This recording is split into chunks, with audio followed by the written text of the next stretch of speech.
Friends, welcome to my channel Mazhar Ali TV. Friends, आप देख रहे हैं मज़हर अली टीवी और आज की वीडियो में फ्रेंड्स हम आपको बताने वाले हैं डेयरी क्वीन्स दूध का रेट। डेयरी क्वीन दूध फ्रेंड्स ये तरंग से काफ़ी ज़्यादा सस्ता था और काफ़ी बचत थी इसमें, लेकिन फ्रेंड्स क्योंकि तरंग और डेयरी क्वीन की सेल एक जैसी है और ये सस्ता मिलता था, इसमें बचत ज़्यादा होती थी।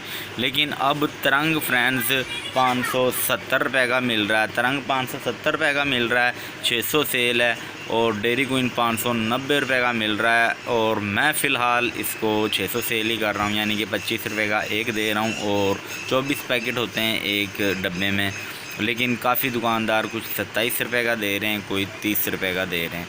बाकी मैं अभी तक डेयरी क्वीन को 25 रुपये का सेल कर रहा हूँ, तरंग को भी 25 का सेल कर रहा हूँ, और इधर वाली साइड पे तरंग 30 वाला बड़ा है, इसको भी 30 का सेल कर रहा हूँ। तो इनमें फ्रेंड्स तरंग 25 वाले में 30 रुपये बच जाते हैं, तरंग 30 वाले में 40 रुपये बच जाते हैं। इसमें 27 डब्बे होते हैं। 30 वाले डब्बे में फ्रेंड्स एक डब्बे के अंदर 27 पैक होते हैं और ये 770 रुपये का मिला है फ्रेंड्स। और डेयरी क्वीन फ्रेंड्स ये 590 रुपये का मिला है, 600 इसकी सेल है। तो फ्रेंड्स अब तक की यही अपडेट है, और भी ऐसी अच्छी अपडेट्स के लिए हमारे चैनल को सब्सक्राइब कर लें। Thanks for watching. अल्लाह हाफिज़।